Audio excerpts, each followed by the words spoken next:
when the Hindu Marriage Act was passed in 1954, which put a ban and prohibited the Hindu man to marry more than one wife. If you see the statistics, according to a committee report on the status of women in Islam, which was published in 1975 on page number 66 and 67, it states the percentage of polygamous marriages. And it said that the percentage in which the Hindu did polygynous marriages, it was 5.06. And the percentage of Muslim polygynous marriages was only 4.31. Let's leave the statistic aside. Let's come to the main point. Why does Islam allow polygyny? As I mentioned earlier, Quran is the only religious book on the face of the earth which says marry only one. It's mentioned in Surah Nisa, chapter number 4, verse number 3, that you can marry women of your choice in 2s, 3s or 4s. But if you can't do justice, marry only one. The statement, marry only one, is only given in the Quran. It's not there in any other religious books. In pre-Islamic Arabia, men had several wives. Some people had hundreds of wives. Islam put an upper limit to polygamy, maximum 4. And you can have more than one wife only on the condition that you can do equal justice between the two, or between the 3 or 4. Otherwise, only one. And the same surah, Surah Nisa, chapter number 4, verse number 129 says that it is very difficult for a man to be just between his wives. So polygamy is an exception. It is not the rule. Many people think that Islam says you should compulsory marry more than one wife. There are 5 categories of do's and don'ts in Islam. First category is compulsory, which is fard. The second category is recommended or encouraged. The third category is the permissible category. The fourth category is the discouraged category. And the last is prohibited or forbidden. Polygyny falls in the middle category of permissible. There is no statement in any hadith on the Quran which says that if a man marries more than one wife, he is a better Muslim than a person who marries only one wife.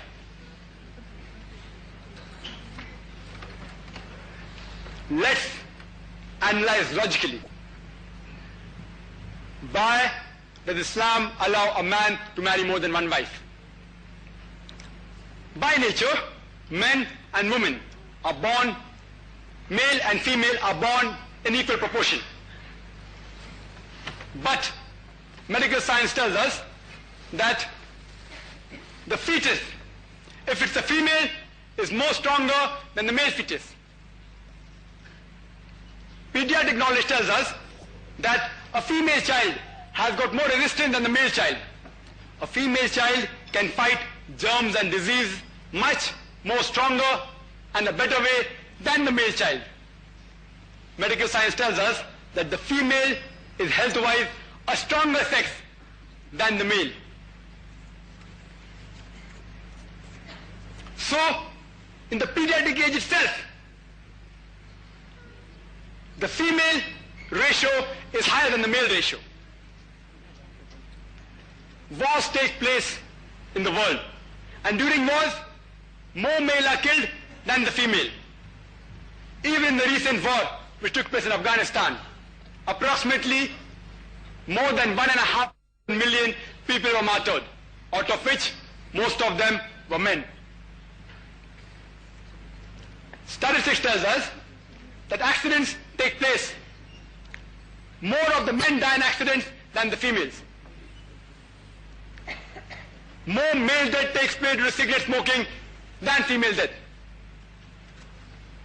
Therefore, you have more female in the world as compared to the male. India is one of the countries, besides a few of the Asian countries and Africa, in which the female population is more than the male population. And the reason I've given you, because more than 1 million fetuses female fetuses are being aborted every year. And because of the high rate of infanticide, female infanticide, that's the reason that female are less than the male. Otherwise, you stop this evil practice and within a few decades you'll have that the male population will become much less than the female population.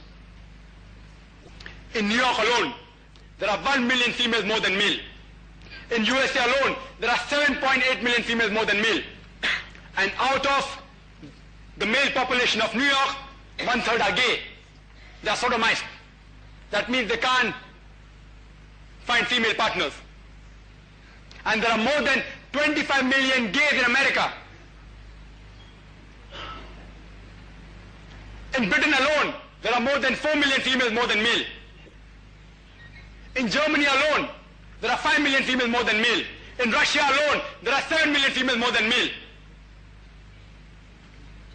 And God knows how many million females are there more than the male in this whole world. If suppose my sister happens to live in America, and suppose the market is saturated, every man has found a female partner for himself. Still, there will be more than 30 million females in USA alone who will not be able to find husbands. And suppose my sister who is living in America happens to be amongst the unfortunate ladies who has not found a partner yet. The only option remaining for her is that she either marries a husband, she marries a man who already has a wife, or she becomes public property. There is no third option. And believe me, I've posed this question to hundreds of non-Muslims, and everyone opted for the first. No one so far has opted for the second. But there are some people who are smart and who said that I would prefer my sister remaining a virgin. Believe me, medical science tells us that a man or a woman cannot remain a virgin throughout her life. She cannot remain a virgin throughout her life without indulging in illicit sex or sexual perversions, because daily sex hormones are being liberated in the body. And those great men who claim to have renounced the world, for example, the sages and the sons who go to mountains and Himalayas, behind them you find the dou'as is going. For what?